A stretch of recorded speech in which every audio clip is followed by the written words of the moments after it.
Who are you? I'm Amara, just someone who won't leave you to die. The rain had fallen for hours, drumming against cracked pavements and puddles that reflected the city's flickering neon lights. People hurried past in polished shoes and coats, umbrellas raised like shields against a world that demanded wealth and status.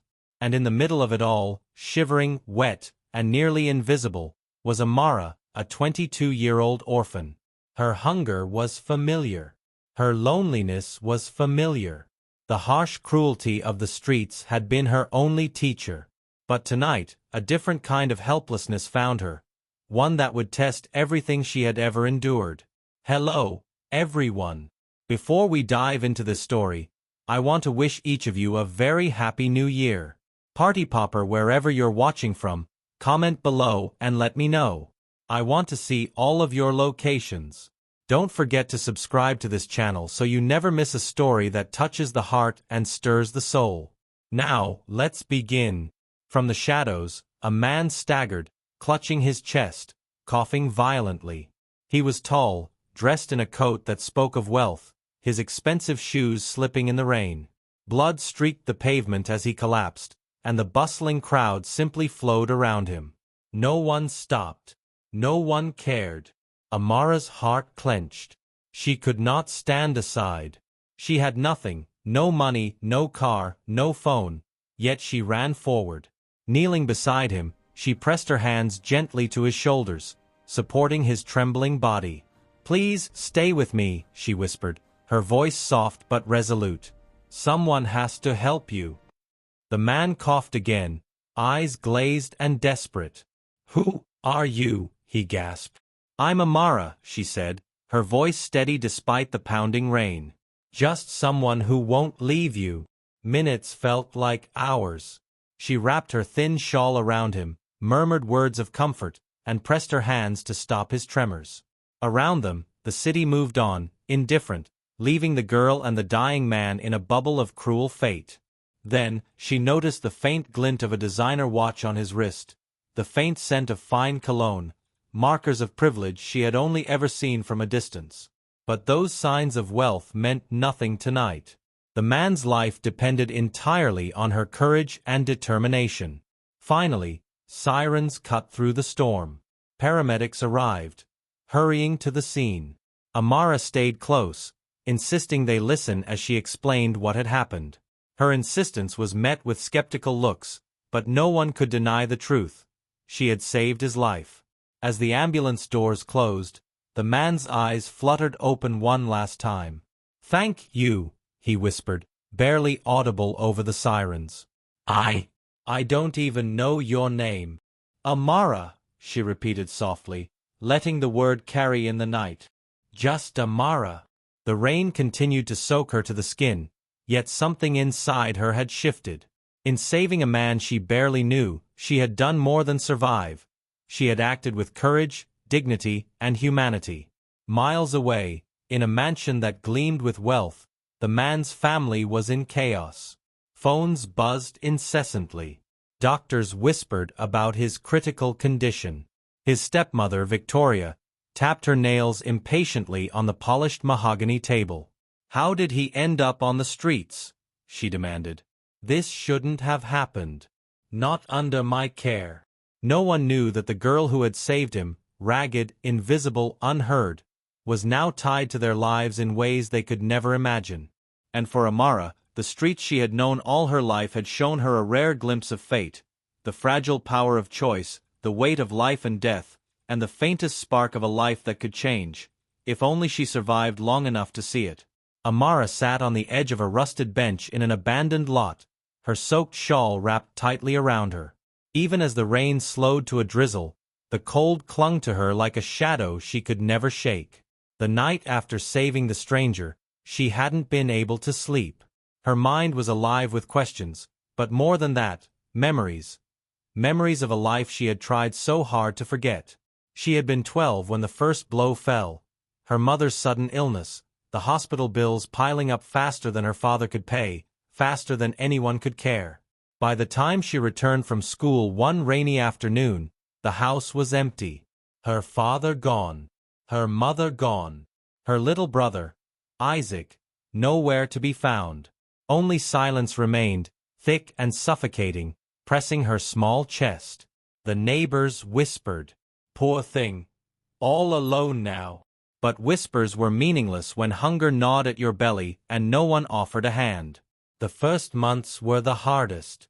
Amara had wandered from door to door, hoping for kindness that never came, trying to survive on scraps, stolen bread, and the generosity of strangers who were too few. She learned quickly that the world was not built for the weak. By 15, she understood that pride could kill you.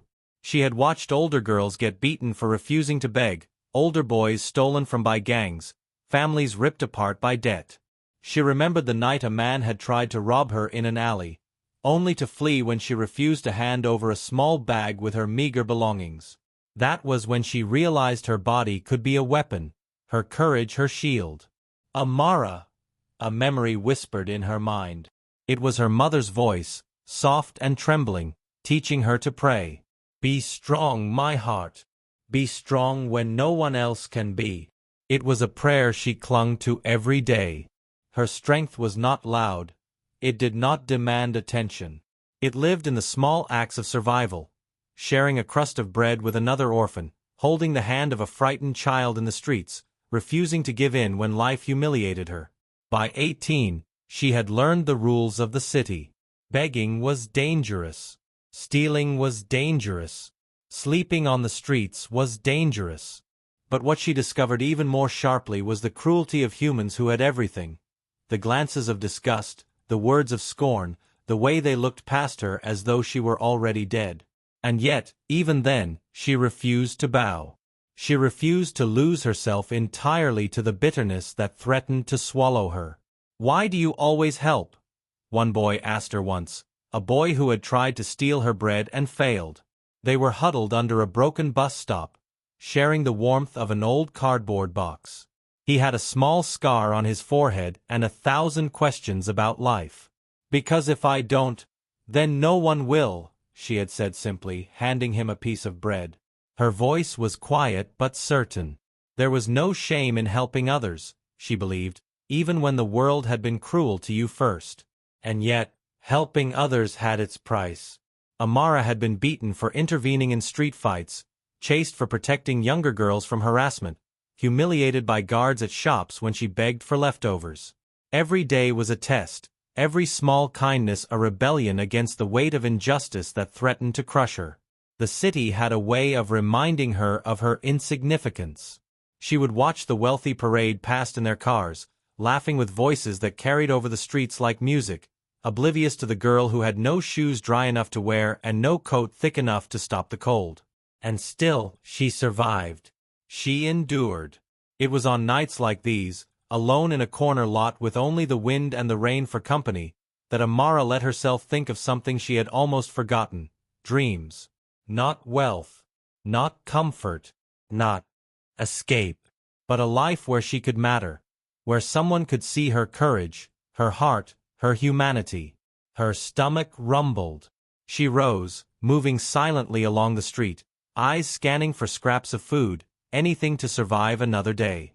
And yet, somewhere beneath the exhaustion, there was a quiet satisfaction. She had saved a man tonight, a stranger who might live or die, who carried a world of wealth she could never imagine, and she had done it without hesitation. Her thoughts drifted to him now, imagining his face, the fear in his eyes, the fragile tremor of life that had hung in the balance. If someone like him could be powerless, even for a moment, then perhaps the city had not fully decided her fate. Perhaps courage could tilt the balance, even for the smallest among them. Still, there was fear. Fear that saving him might mean something she could not yet see. The streets had taught her that nothing came without consequence. Every act of kindness carried a risk, and yet, she would not change a thing. She wrapped her shawl tighter and leaned against the wall of a closed shop. The night was quiet now, the rain slowing to a gentle patter. Somewhere in the distance, the city lights reflected in the puddles like tiny stars scattered across the ground. She closed her eyes, imagining a life that might exist beyond hunger, beyond humiliation, beyond being invisible. And in that quiet, small hope flickered. A hope that perhaps, just perhaps, this act of courage, this act of saving a life, could begin to change hers. That maybe one day, someone would see her for who she truly was, beyond the tattered clothes, the scars, the hardship. That maybe the world had more to offer than suffering. But for now, all she could do was survive another night, endure another day, and carry the weight of her choices. For Amara, survival was not enough.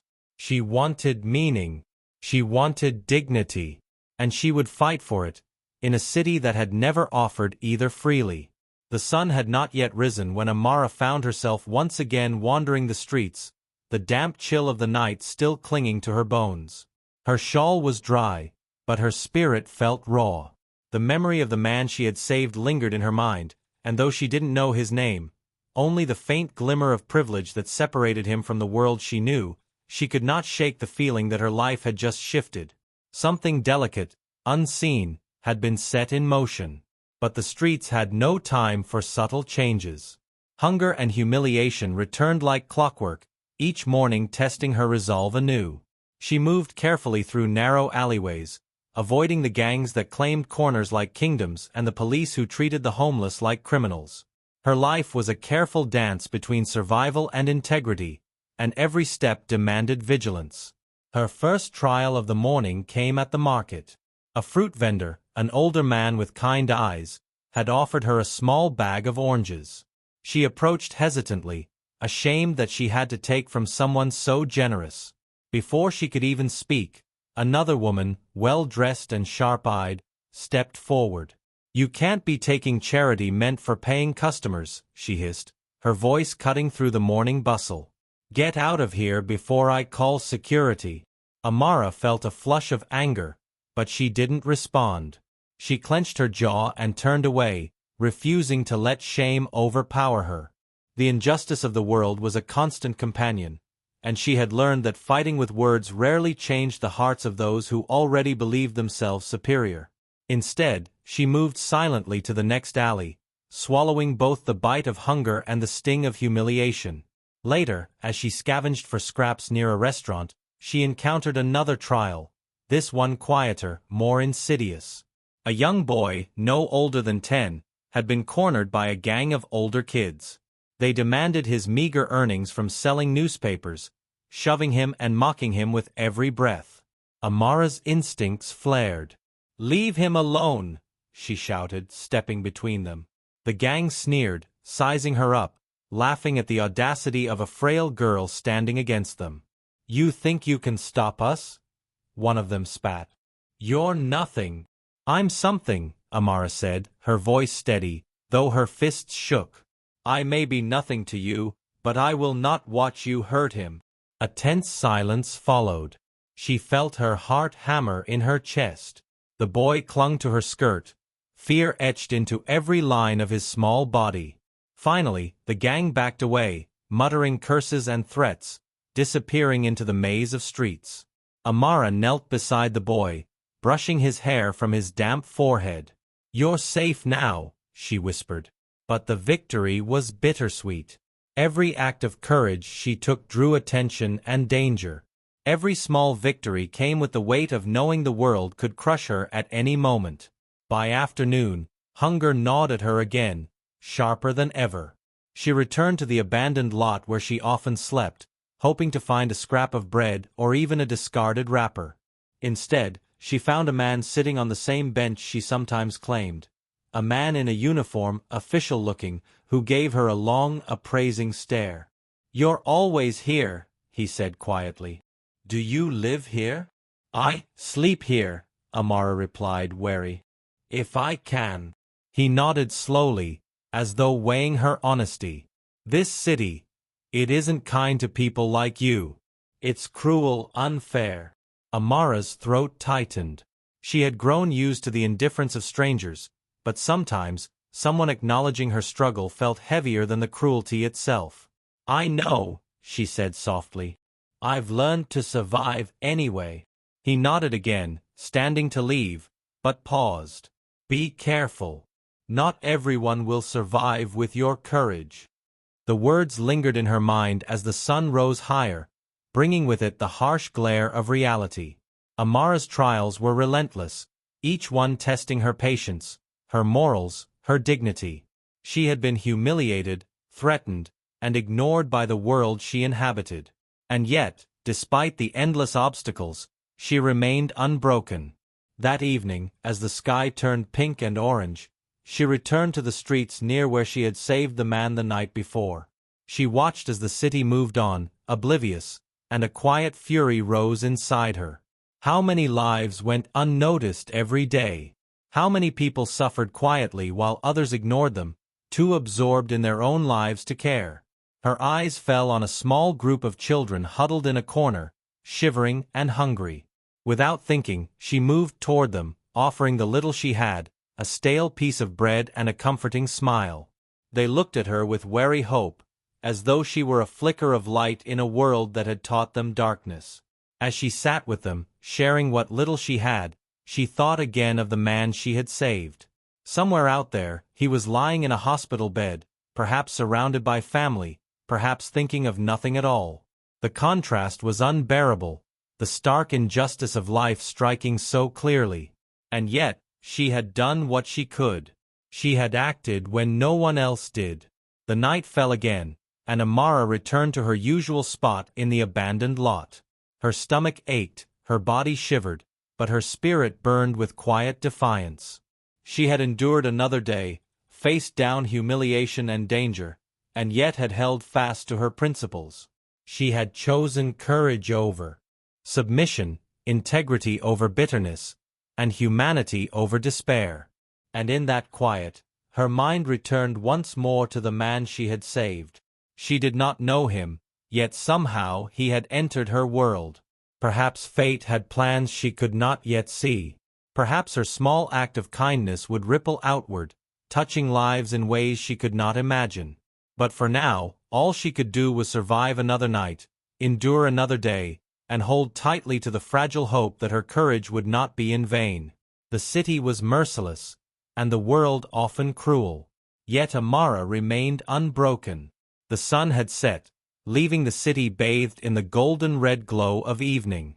The streets smelled of wet asphalt and fried food, of smoke rising from a distant fire, of life carried on tired shoulders.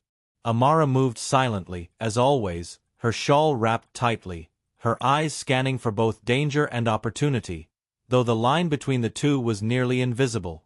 It had been 3 days since she had saved the man who, though she did not yet know it, was a billionaire. She tried to push the memory from her mind, telling herself that the world had enough cruelty without dwelling on someone she would likely never see again.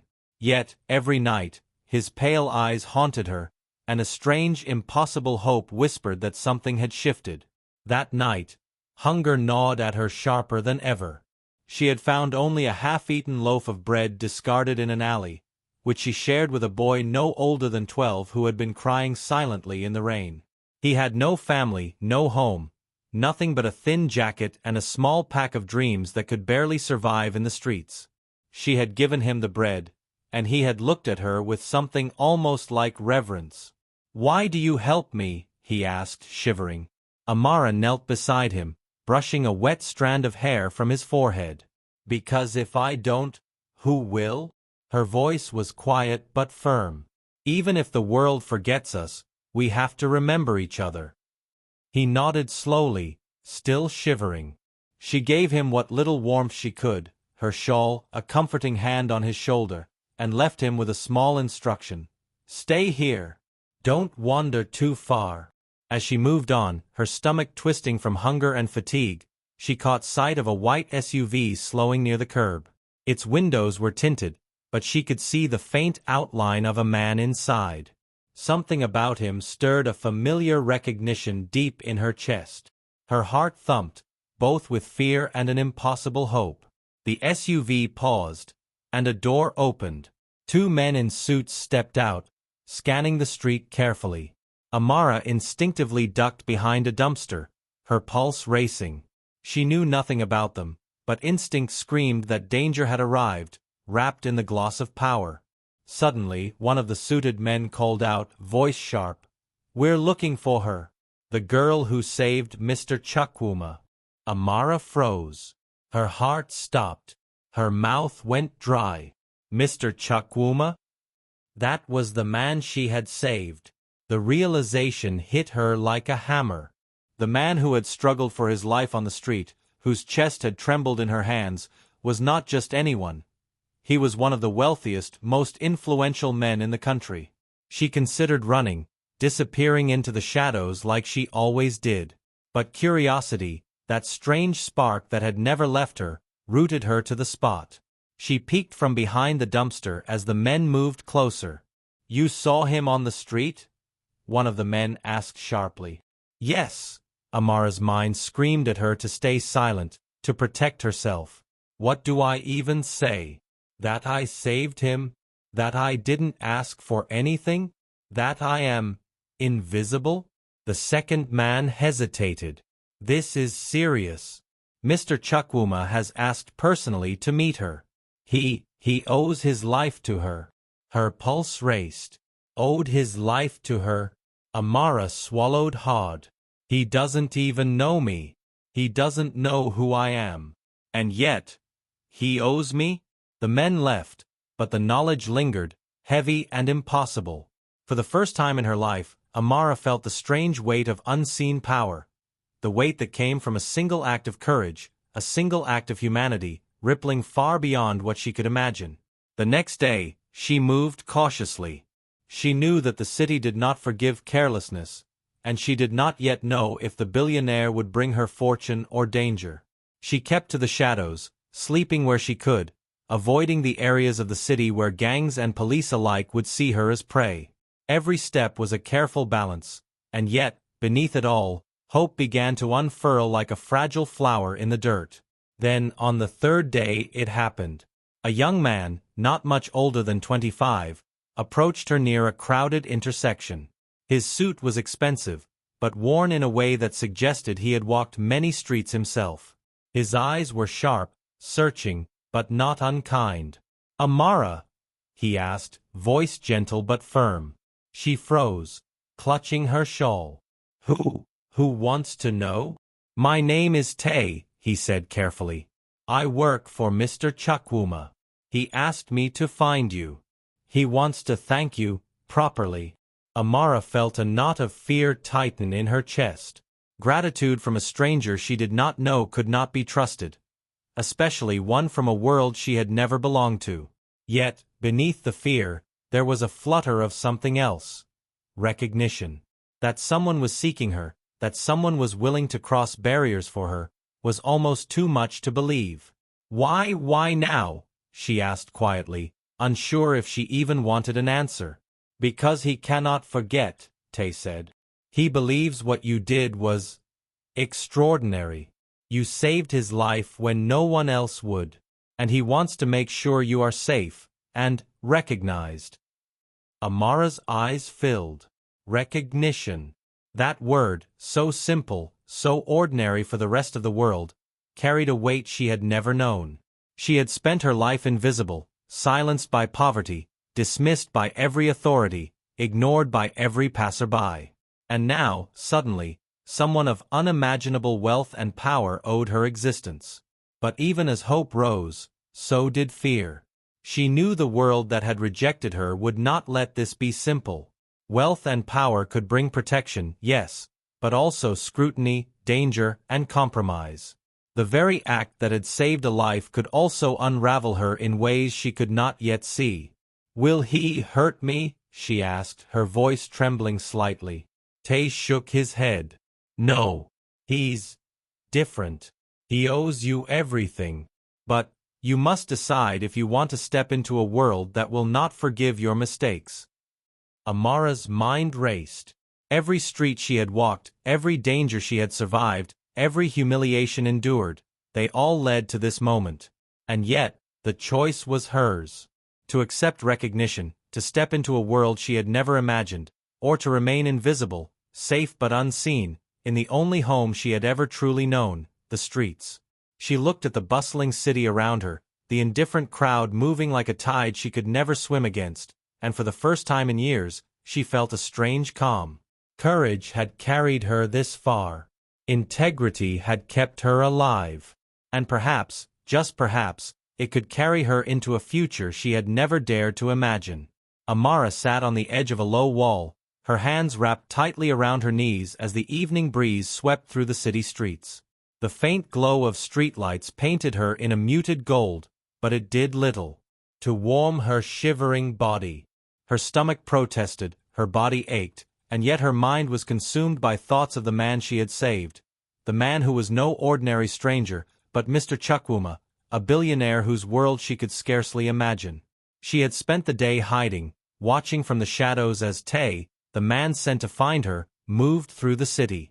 He had left her small gifts, clean clothes, a loaf of bread, and a note. "He wants to see you. Will you come?" Amara had stared at the note for hours. Her first instinct had been to burn it, to tear it into pieces, to return to the only life she knew.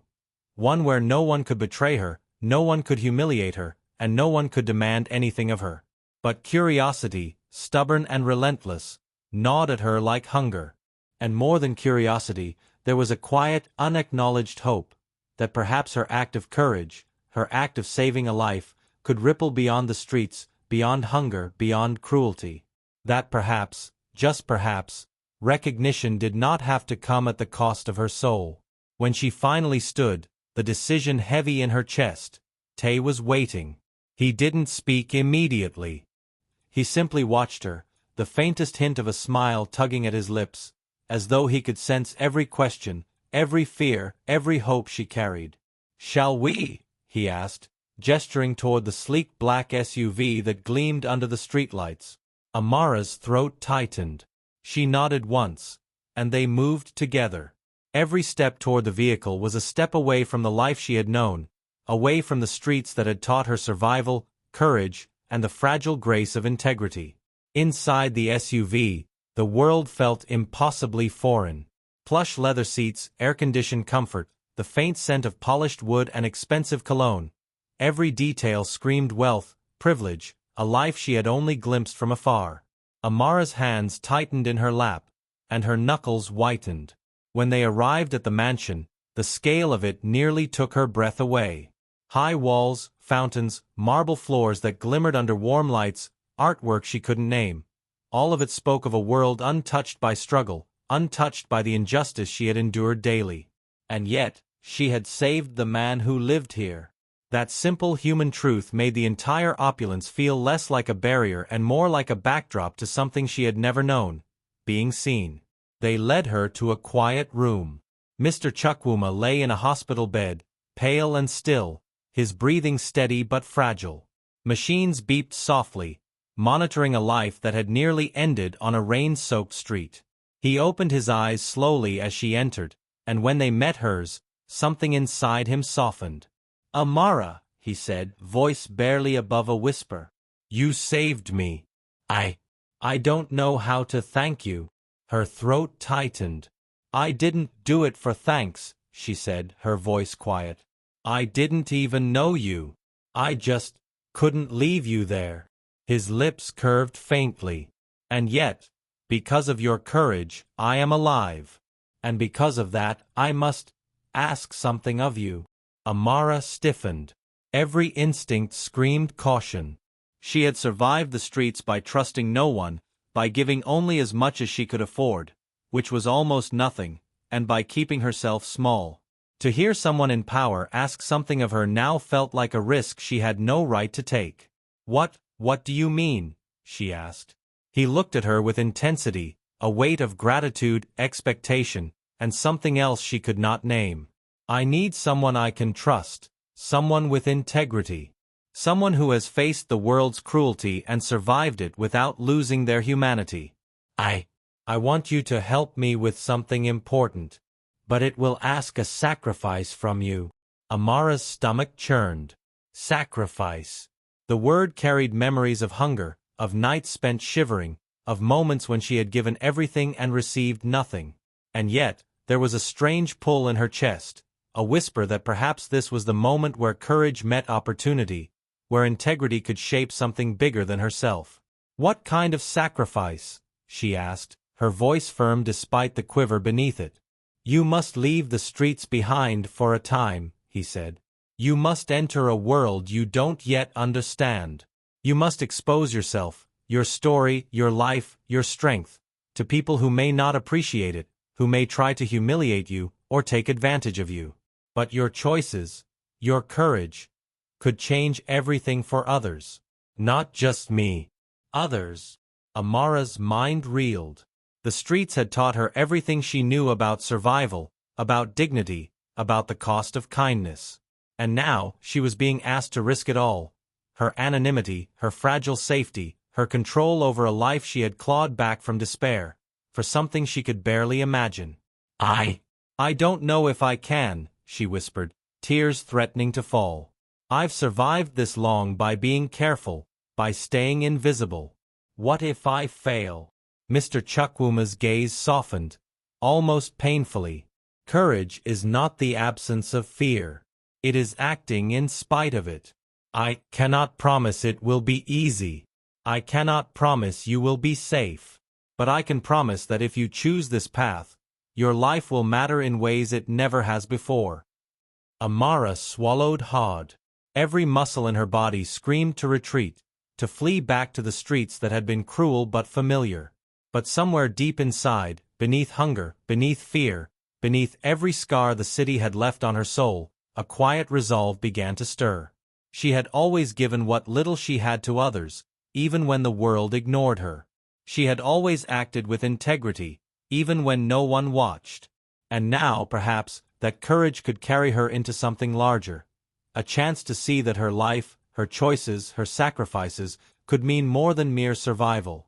She nodded slowly, and for the first time in years, she felt a sense of purpose deeper than fear. She did not yet know the cost. She did not yet know the hardships she would face. But she knew this. She could not turn away from the thread of fate that had brought her here, from the man whose life she had saved, from the spark of hope that whispered she was meant for more. And in that quiet, heavy moment, the first true test of her courage began. Amara had never walked through marble halls before. The sound of her footsteps echoed in the vast, empty corridors, each one polished to a mirror shine. She clutched her shawl close to her chest, though it did little to stop the chill of unfamiliarity creeping into her bones. Here, in the mansion of Mr. Chukwuma, the world was alien, a place where wealth shielded people from consequences, where power could bend reality, and where kindness was often hidden behind calculated smiles. Tay guided her silently, careful not to overwhelm her with conversation.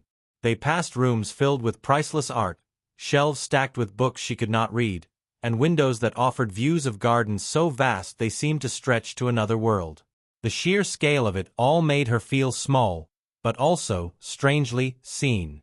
For the first time in years, she felt that her courage mattered, that her existence could ripple outward into a place beyond hunger, fear, and streets that had long been her only reality.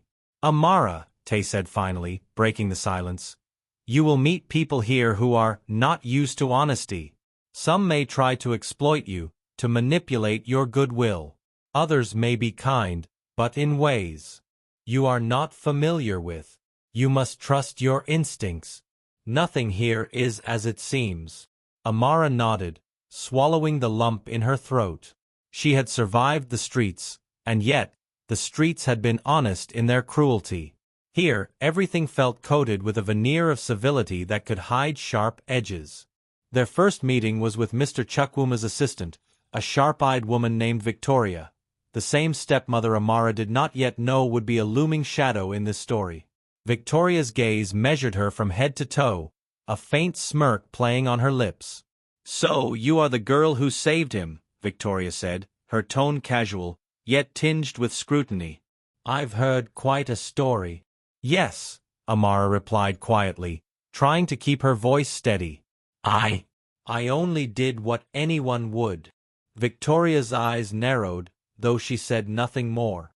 Amara could feel the subtle weight of judgment, the unspoken assumption that she was nothing more than a street child, someone to be contained, managed, or dismissed. Later, Amara met other members of Mr. Chukwuma's circle, men and women in sharp suits and expensive dresses, all polite, all smiling, yet each interaction left her on edge. One moment, someone would praise her courage. The next, they would glance at her with suspicion, as if questioning the truth of her story, as if weighing the risk she represented. Despite this, she noticed small kindnesses. Tay remained her constant guide, his quiet reassurance grounding her. Mr. Chukwuma himself, though still recovering, made a point to speak to her often, to learn her name, her story, her dreams.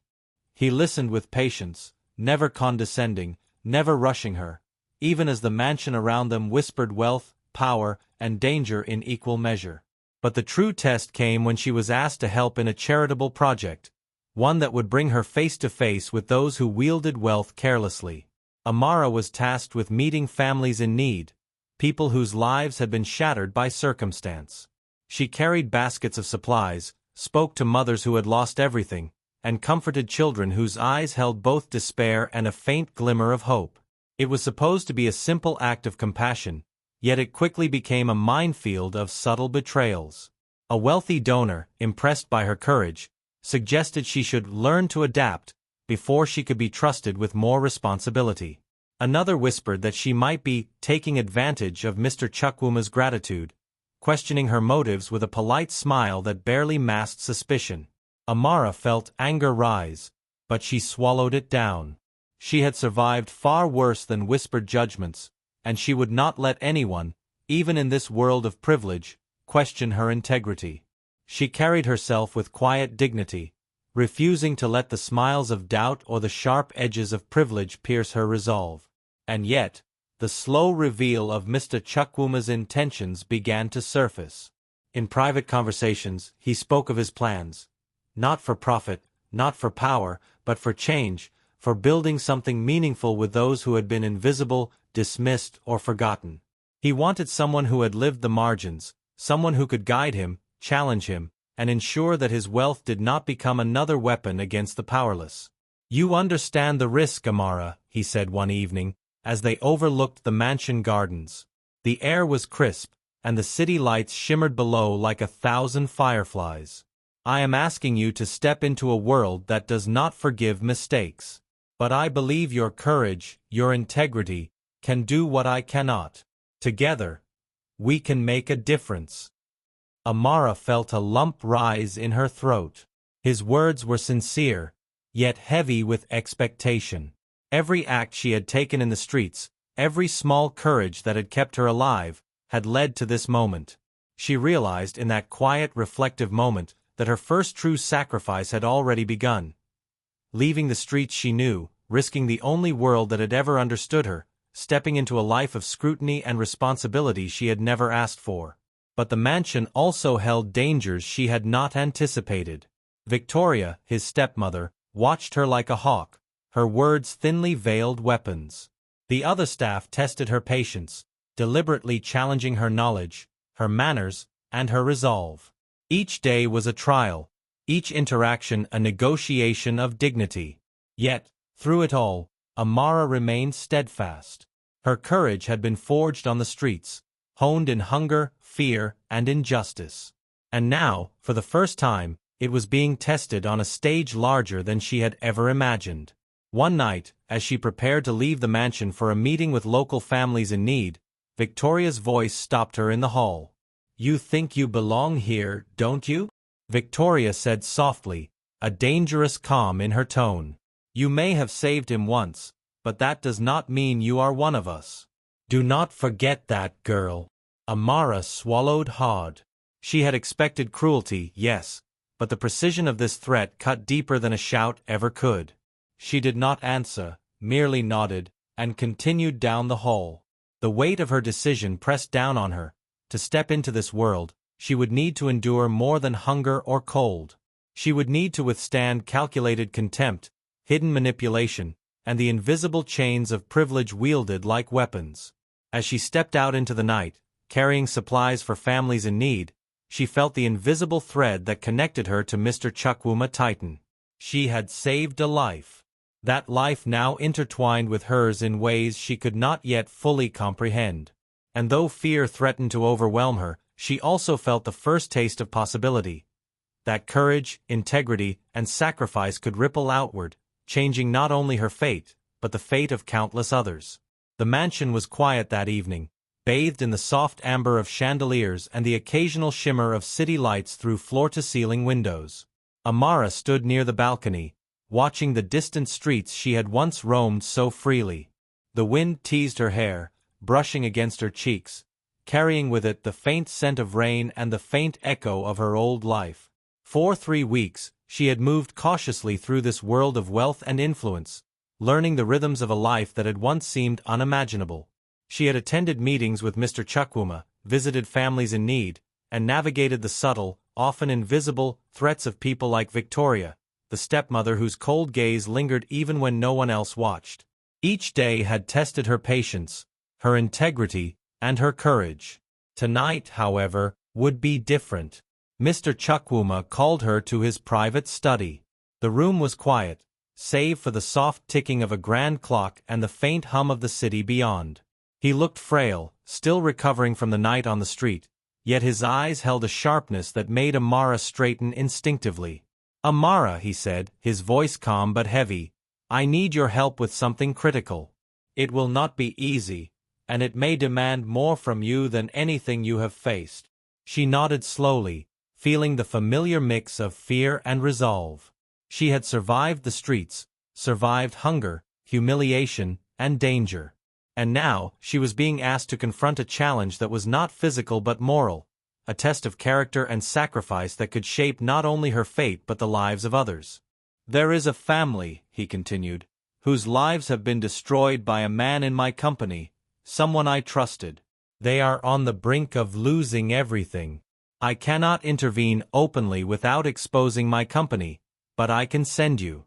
You must act carefully. Their trust depends on you." Amara's stomach twisted. The weight of responsibility was unlike anything she had faced before. To intervene meant stepping fully into this world, risking the fragile anonymity and freedom she had fought so hard to preserve. To refuse would feel like betrayal, of her principles, of the life she had saved, and perhaps of herself. I understand," she whispered. "I'll do it." The next morning, she left the mansion carrying baskets of supplies, but this mission was unlike the others. She was not merely comforting, feeding, or consoling.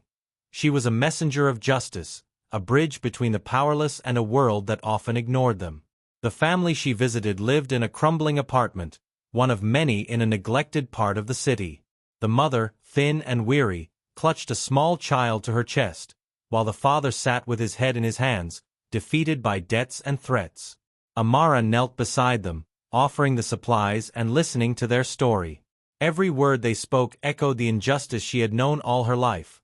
Landlords who demanded bribes, banks that foreclosed with no mercy, bureaucracies that ignored pleas for help.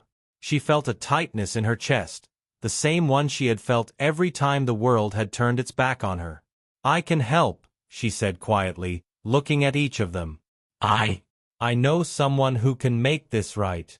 But it will require trust and courage." They looked at her with wary eyes.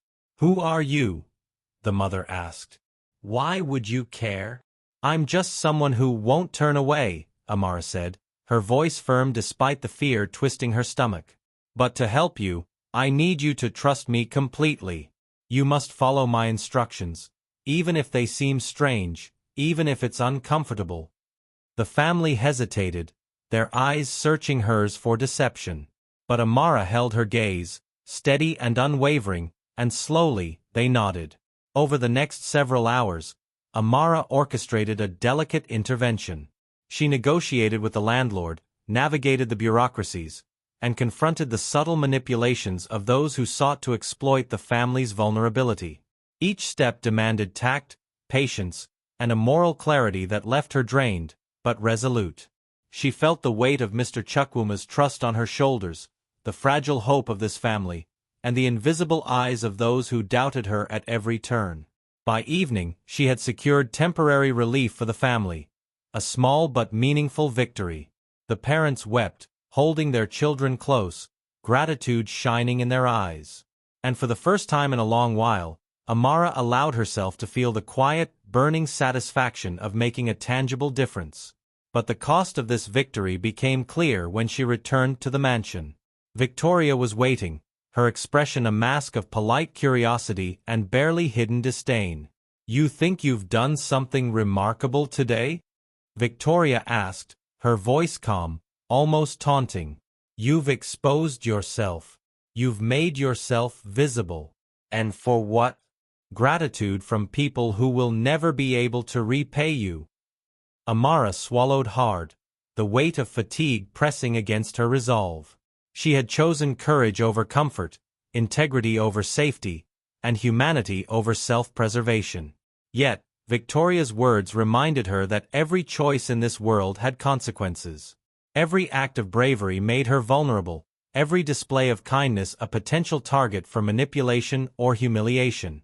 "I did it because it was right," Amara said, her voice steady despite the exhaustion. "Not for recognition, not for reward, not for you. I did it because no one else would." Victoria's gaze lingered, a quiet challenge hanging in the air. She said nothing further, but the tension remained, a reminder that Amara's path in this world would never be simple, and that integrity often came with a price.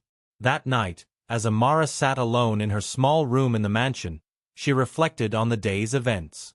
She had made a sacrifice, leaving her safety and anonymity behind, stepping into a world that could crush her at any moment. She had faced judgment, subtle threats, and doubt, and yet she had acted with courage. She had bridged two worlds, the streets she had survived and the mansion that could protect or destroy her. And she realized something crucial. This was only the beginning. The threads of fate that connected her to Mr. Chukwuma were fragile and complex. Her choices, her courage, and her integrity would continue to shape not only her destiny but the lives of those she touched. For the first time in years, Amara allowed herself to hope. Not blindly, not naively, but with the quiet, steadfast knowledge that courage and integrity, even in the face of danger and injustice, could ripple outward and create change. The mansion was quieter than usual that morning. The early sunlight filtered through massive windows, casting long shadows across polished floors, shadows that seemed to whisper secrets Amara could almost feel pressing against her skin. She moved carefully through the halls, carrying herself with the same quiet dignity that had carried her through the streets for years. But here, every step carried a different weight, the weight of expectation, scrutiny, and invisible judgment. Amara had begun to understand the mansion's rhythm. The staff moved with precision, each smile calculated, each gesture measured. She had been praised for her courage, for her ability to navigate difficult interactions with families, for the way she had bridged the world of privilege and the world of struggle. And yet, praise in this place was never simple. It was always accompanied by whispers, subtle challenges, and the shadow of those who saw her as an intruder. Victoria, the stepmother, had made her presence felt in ways Amara could not ignore. Her thinly veiled remarks, the way she lingered near doors to listen to conversations, the faint smirk when Amara's back was turned, all of it carried the unmistakable scent of calculation. Amara had learned quickly. Victoria did not see her as human. She saw her as a problem, a complication, something to be contained or controlled. It was during breakfast in the grand dining hall that the first test revealed itself.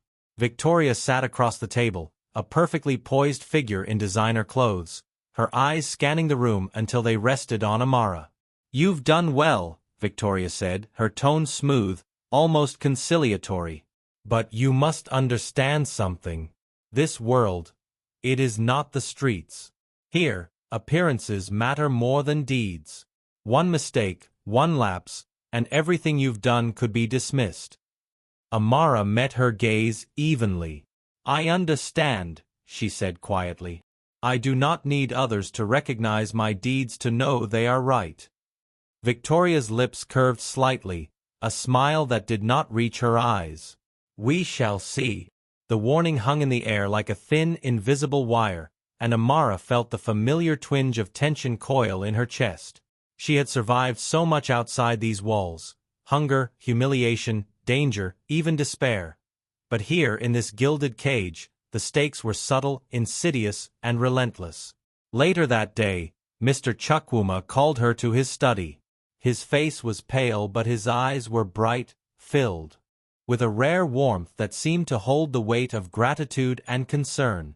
"Amara," he said, "I want you to know how deeply I appreciate what you've done. Not just saving my life, not just helping these families, but the integrity with which you do it. Most would have faltered. Most would have compromised themselves. You have not." Amara felt a flush rise in her cheeks. Recognition, genuine and heartfelt, was a sensation she had almost forgotten existed. Yet, beneath the relief, a quiet anxiety persisted. She knew that acknowledgement in this world often came with strings attached. "Thank you," she said softly. I just do what I can." He reached out, placing a hand gently on hers. "And yet, it has changed everything. You must understand. There are people here who will not welcome you. People who see your courage and will try to undermine it. You must stay vigilant." She nodded, the tension in her chest tightening. Every instinct told her he spoke the truth.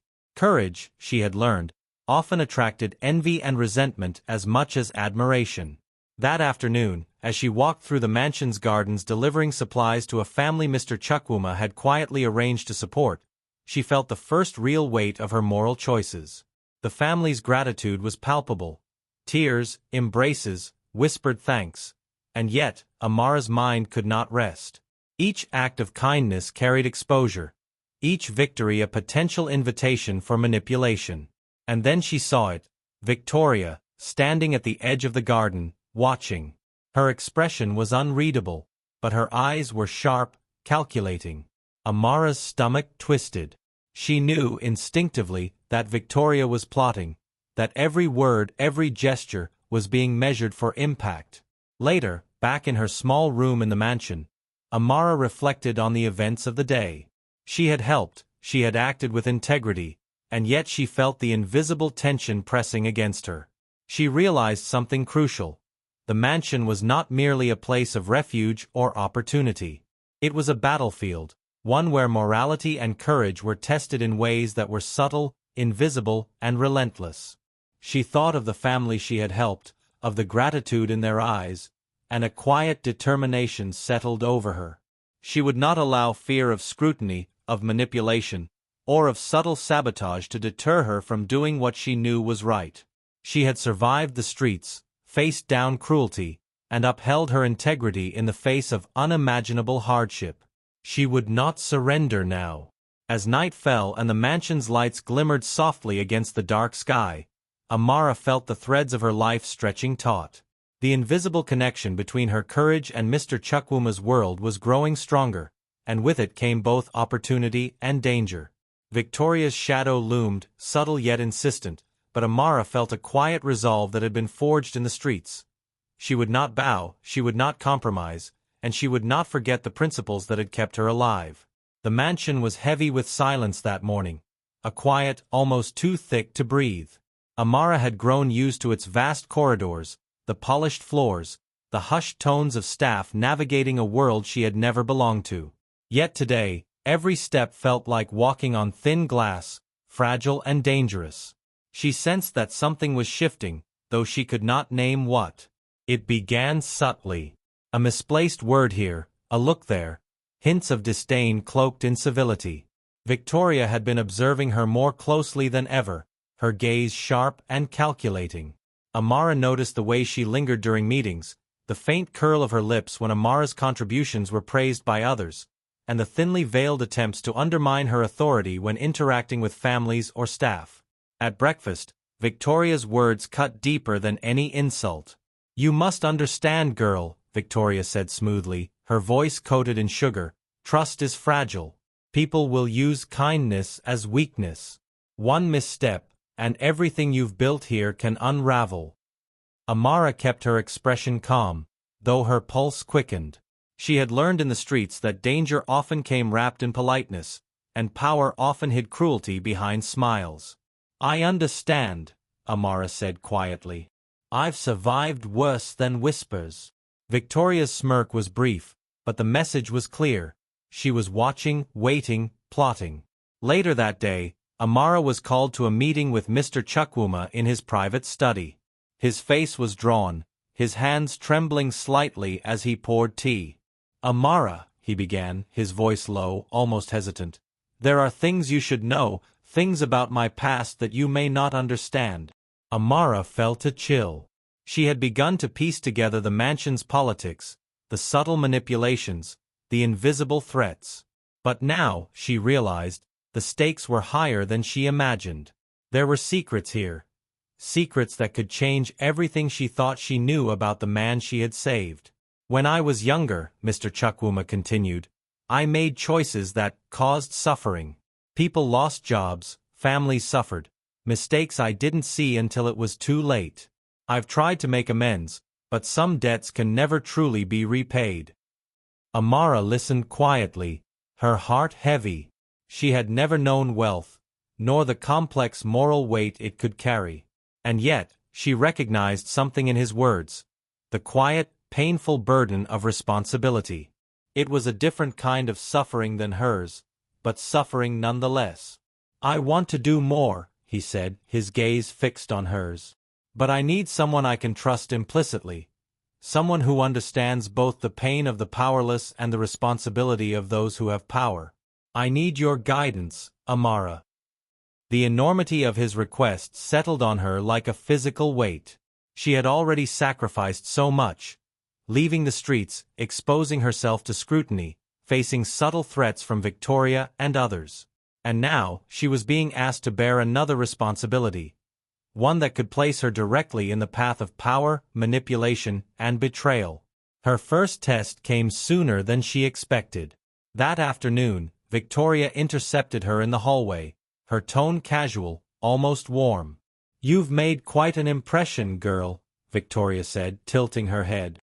"But you should know, some people here do not want you to succeed. They think your presence undermines their position, and they are finding ways to remind Mr. Chukwuma that loyalty is earned, not given." Amara's stomach clenched. She had anticipated resistance, yes, but this felt deliberate, targeted. Victoria was not merely observing, she was setting the stage for betrayal. "What do you mean?" Amara asked, her voice steady despite the tension. Victoria's eyes flickered, just for a moment, before returning to their usual mask of civility. "Just be careful. Some lessons are painful but necessary. I would hate for you to lose your footing before you understand how this world truly works." Amara did not reply. She knew she could not rely on anyone here completely, not even those who appeared kind.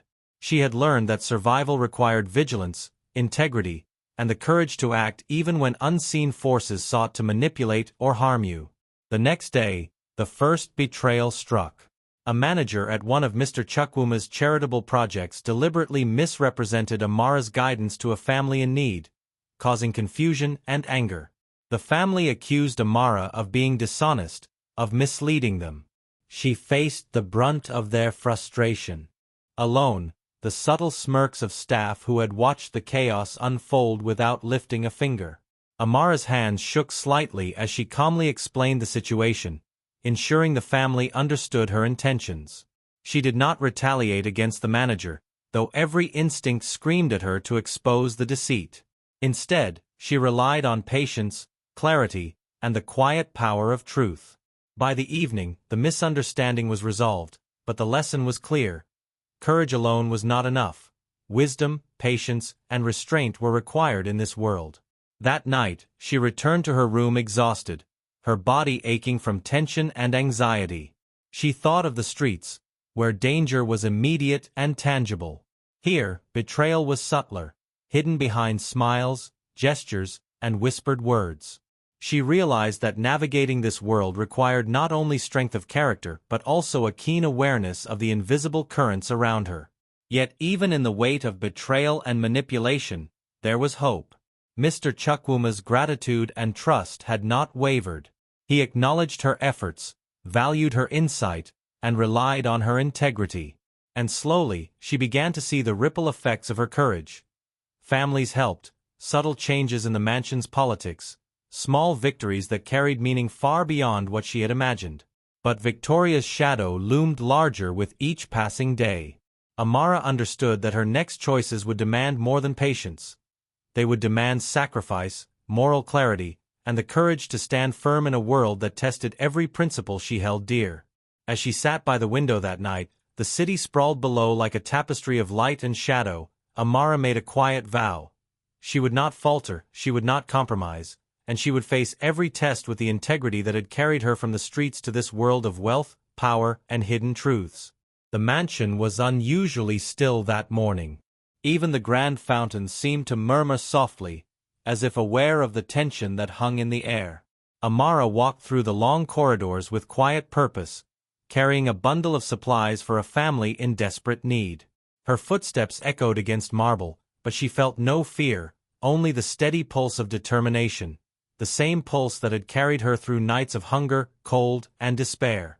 Yet, the weight of the world she had entered pressed down upon her. For weeks, subtle threats, veiled smirks, and calculated manipulations had followed her like shadows. Victoria's presence was almost palpable, a constant reminder that courage alone would not guarantee safety. Every smile could hide contempt, every compliment could carry a knife. Tay had warned her repeatedly, "Amara, patience is your shield here. Strength is not always visible. Some battles are fought quietly." And today, the quiet battle would demand everything she had. Amara arrived at the modest home of the family she had been helping, the family whose lives had been teetering on the edge. The father, a man whose shoulders had borne the weight of relentless misfortune, greeted her with cautious hope. The mother clutched her children tightly, eyes wide with both fear and longing. "There's been a problem," Amara said quietly, setting down the supplies. "Victoria, the stepmother. She has been pressuring the company to halt support for families like yours. They see my actions as a threat to their control. But I can fix this. I can ensure you don't lose what little you have, but it will require trust and sacrifice." The family exchanged wary glances. "What kind of sacrifice?" the mother asked, voice trembling. Amara's gaze softened, though the gravity of her words weighed heavily. "I will take responsibility for this. I will confront those who would undo your progress. But it may put me at risk, in my position at the mansion, in my standing with people who see my integrity as a challenge." The family hesitated, the weight of their hope pressing against the risk she described. Finally, the father said, "We trust you. We have no other choice." Amara nodded. She had made her choice, her first major turning point. Courage and integrity demanded that she act, even if it exposed her to scrutiny, betrayal, or loss. She had survived so much by staying vigilant, by being invisible when needed. But invisibility was no longer an option. She had to risk everything to protect others. That afternoon, she returned to the mansion, her heart steady despite the storm of fear beneath it. She sought out Victoria, who was waiting as if she had known exactly what was coming. "So," Victoria said, her voice smooth, eyes calculating, "you've made your little moves among the families. Risking exposure, overstepping boundaries. How very bold." Amara met her gaze evenly. "I am not overstepping boundaries. I am doing what is right." Victoria's lips curved slightly. "Right? Or convenient for your conscience? You must learn that the world does not reward integrity, it punishes it when it conflicts with power." Amara took a deep breath. "I know the risk, but I will not abandon people who have no one else to rely on. I will not compromise my integrity to placate those who see morality as weakness." The tension between them was palpable, a quiet storm threatening to break. Victoria's eyes narrowed, but before she could respond, Tay appeared, placing a steadying hand on Amara's shoulder. "Amara," he said quietly, "you've done what most would never dare. But be careful. This is far from over. Victoria will escalate. She will test your resolve." Amara nodded. She had anticipated this confrontation. She had anticipated scrutiny and subtle threats. What she had not anticipated was the relief, the quiet satisfaction that came from standing firm, that even in the face of manipulation and power, she could act with courage and purpose. That evening, Mr. Chukwuma called her to his study. His face was pale but composed, his eyes reflecting both exhaustion and admiration. "You acted bravely today," he said softly. "I've seen the subtle traps, the manipulations, and yet you stood firm. Your sacrifice, your willingness to risk your standing for the sake of others, it is extraordinary." Amara's throat tightened. Recognition had never felt so heavy, so meaningful. "I did what I had to do," she whispered. He reached out, placing a hand over hers. "And that is why I trust you. You are not just courageous. You are wise, compassionate, and steadfast. Those qualities, they will shape not only my actions but the lives of everyone who crosses your path." As she left his study, the weight of her choices pressed down on her, but it was different now. This was no longer the weight of fear or survival. It was the weight of responsibility, of moral courage intertwined with opportunity. She had taken a risk, made a sacrifice, and acted with integrity, and the ripple effects were already visible in the lives she had touched. But Victoria's shadow had not disappeared. If anything, it had grown. Amara understood that her courage had provoked something in her. Fear, envy, the desire to maintain control. The battle was far from over. And yet, she felt a quiet, unshakable certainty. She would face every test with patience, integrity, and courage, no matter the cost. As night fell over the mansion, Amara stood by the balcony once more, looking down at the city she had once roamed freely. The streets, with their familiar smell of rain and smoke and fried food, seemed distant now. And yet, she carried them with her. Every lesson, every hardship, every act of courage that had shaped her. Her reflection in the glass was steady, her eyes bright with purpose. She had made her first major sacrifice. She had confronted betrayal. And she had begun to see the first real rewards of integrity and courage. Trust, recognition, and the quiet satisfaction of making a difference. The path ahead was uncertain, fraught with challenges, betrayal, and moral dilemmas. But for the first time in years, Amara felt the power of choice. The power to act, to protect, to sacrifice, and to shape her destiny. Emotional cliff. Amara has faced her first major turning point. Confronting Victoria's schemes, risking her standing in the mansion, and sacrificing safety to protect the powerless. The audience feels relief for her courage, tension from the ongoing threat of Victoria, and anticipation for the larger consequences of her moral choices. Viewers are left desperate to see how her sacrifices will escalate, how Mr. Chukwuma's trust will deepen, and what the ultimate payoff of integrity and courage will be. The morning sunlight spilled over the mansion grounds, catching the fountains in liquid gold and painting the marble floors with warmth. Amara walked the halls with a steadiness she had not known before, carrying a basket of supplies for another family Mr. Chukwuma had quietly asked her to help. She had learned the mansion's rhythm, its invisible currents of power and suspicion. Each interaction, each gesture, each word mattered. And yet, for the first time, she felt a growing sense of purpose. The work she had done, saving lives, offering hope, standing firm in the face of subtle threats, was beginning to ripple outward. The family she visited that morning lived in a cramped apartment on the edge of the city, walls peeling, floors uneven. The children's eyes lit up when they saw her, a mixture of curiosity and hope. The mother clutched her hands, her voice trembling. You came back," she whispered. "I don't know how to thank you." Amara knelt, meeting her gaze. "You don't need to thank me. What matters is that your family is safe, that your children have a chance to dream." The father, older and weary, placed a hand on Amara's shoulder. "You risk so much for us. Why?" Amara paused, feeling the weight of truth in her chest. "Because someone had to, and because no one should be ignored when they are suffering." As she left the apartment, she felt a quiet satisfaction, a warmth she had not experienced in years. Each act of courage, each sacrifice, was beginning to build a bridge between her world and Mr. Chukwuma's, between the powerless and those who had influence. But even as the ripples of her courage spread, Victoria's shadow loomed. The stepmother had grown wary of Amara's influence, sensing that her subtle manipulations were losing traction. Victoria had tried to discredit her, to sow doubt among staff and families, but now whispers of Amara's integrity began to drown out her schemes. Later that day, Amara encountered Victoria in the hallway. The stepmother's eyes were sharp, but there was a flicker of unease, the first sign that her carefully constructed web of control was faltering.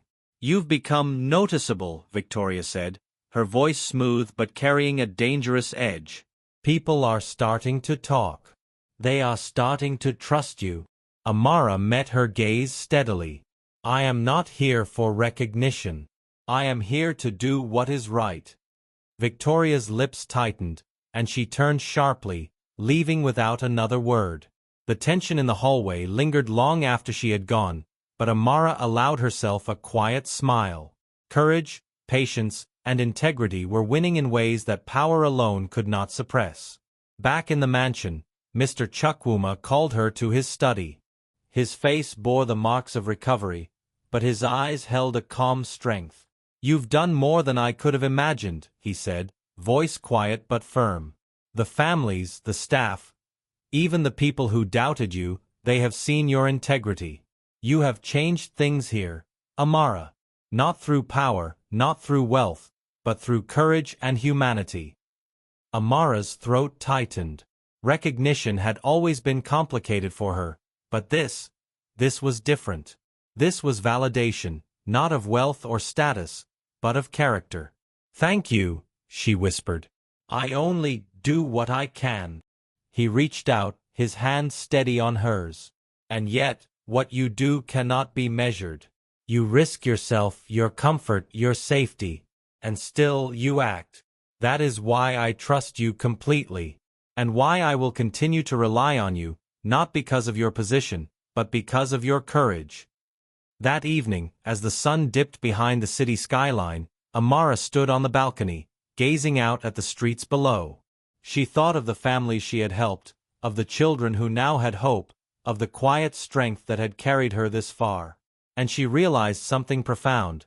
Courage was not just about surviving danger or hardship.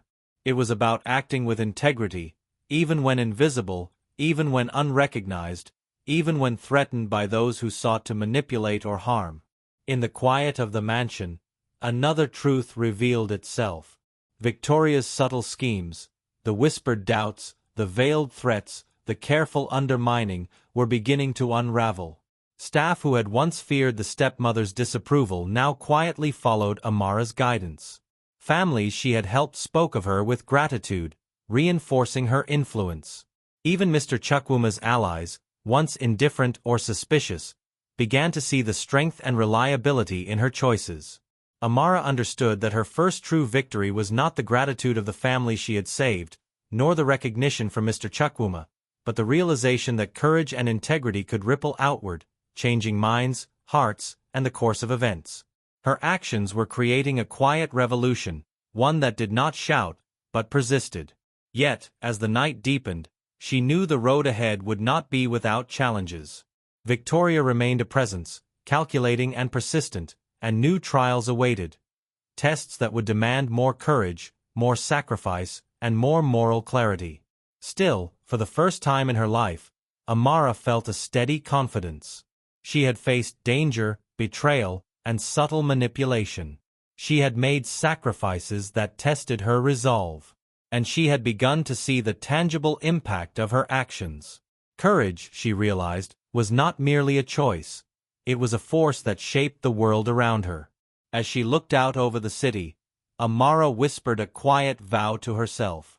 "I will not falter. I will not compromise. I will face every test with integrity and courage, no matter the cost." And in the shadows of the mansion, Victoria's schemes began to show cracks, the subtle web of control unraveling in ways she could not yet fully comprehend. The stage was set, the stakes rising, and the slow burn toward revelation, justice, and redemption had begun in earnest. The mansion was quieter than usual that evening. Shadows stretched long across the polished floors, flickering in the soft light of chandeliers. Amara moved through the halls, her hands empty this time, her mind heavy with anticipation.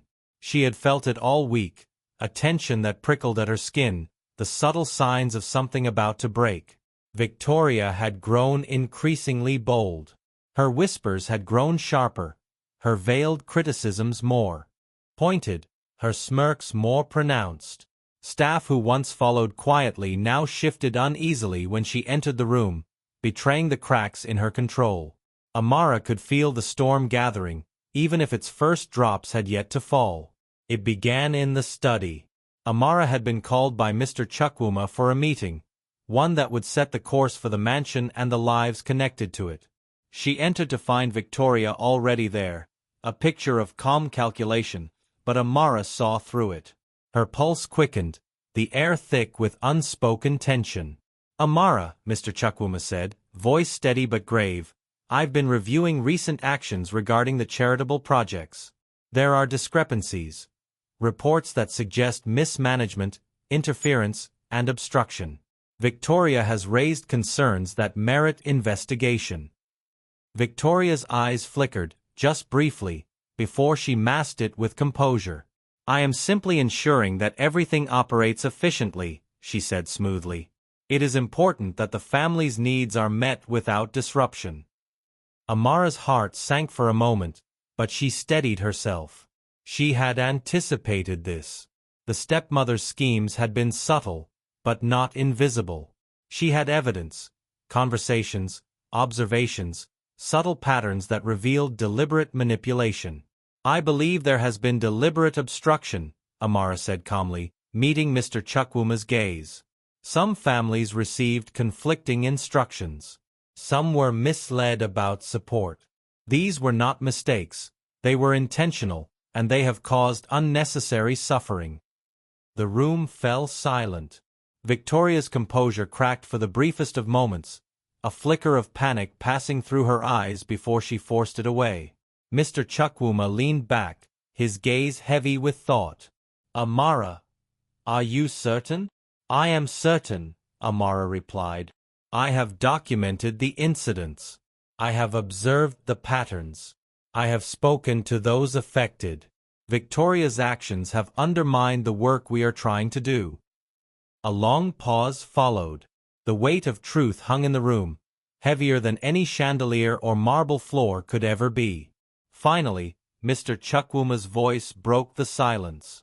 "Victoria," he said, calm but firm, "these actions are unacceptable. The families we serve rely on integrity, not manipulation. You have crossed a line that cannot be ignored." Victoria's lips tightened. Her plan, her subtle undermining, her careful control, all of it had been exposed. For the first time, Amara saw fear in her eyes, the fear of consequences she had never believed could touch her. Amara felt a quiet satisfaction, but it was tempered with humility.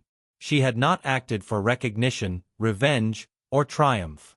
She had acted to protect the powerless, to uphold integrity, and to ensure that justice, not loud, vengeful, or cruel, but quiet and earned, prevailed.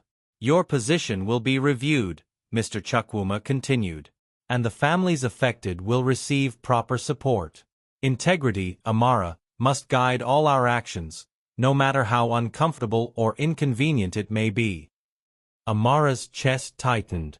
She had acted with courage, even in the face of subtle threats, and now she witnessed the ripple of consequences. Victoria would not be destroyed, not yet. Mercy, even for those who had acted wrongly, would temper the justice. But the mansion, the families, and Mr. Chukwuma's projects would now function with clarity, guided by integrity rather than manipulation. As the meeting concluded, Amara stepped into the hallway, her hands brushing against the polished railing. Relief mingled with the lingering tension of vigilance. The first major betrayal had been exposed, but the path ahead remained filled with trials, moral choices, and sacrifices. Later, in the quiet of her room, Amara reflected on the events of the day. The mansion, once a place of subtle threat and invisible judgment, had begun to change. The influence of courage and integrity had created a ripple effect, one that extended beyond the walls and into the lives of those who had been powerless. Families received support, staff began to trust in transparent leadership, and even Victoria's power had been tempered by the exposure of her manipulations. Yet, the story was far from over. Mr. Chukwuma's gratitude and trust were no longer abstract concepts. They were now intertwined with Amara's choices, her courage, and the quiet sacrifices she had made. And in the shadows, other challenges awaited. Tests of morality, moments of choice, and opportunities to shape not only her destiny but the destinies of countless others. As night fell, Amara gazed out over the city, the lights shimmering like stars scattered across the earth. She thought of the streets she had left behind, the hunger, the fear, the nights she had survived alone. And she realized that her courage, the same courage that had carried her through every hardship, had transformed more than just her life. It had begun to reshape the world around her, quietly, subtly, yet with undeniable force. And in the quiet, Amara understood a profound truth.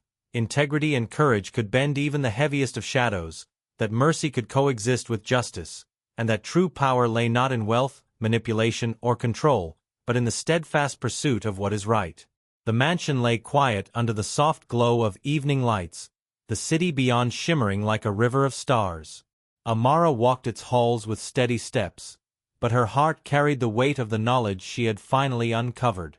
Weeks of patience, courage, and sacrifice had led her here, to a truth that would change not only her own life but the lives of everyone tied to Mr. Chukwuma's world. It had started with subtle hints, documents tucked into folders that did not belong to her, whispered conversations she overheard late at night, and patterns of charity projects altered by invisible hands. The final piece fell into place when she found an old ledger in Mr. Chukwuma's study, a record of a business deal gone wrong, a life quietly destroyed decades ago, and a promise to make amends that had been kept hidden from the public eye. He had built an empire from a foundation of both brilliance and regret. And now she understood why he had trusted her, not merely because she had saved his life, but because she carried the same strength and moral clarity he had once wished for in the people around him. But with knowledge came responsibility. Victoria's schemes, though weakened, still lingered like shadows. And there was one final choice Amara had to make.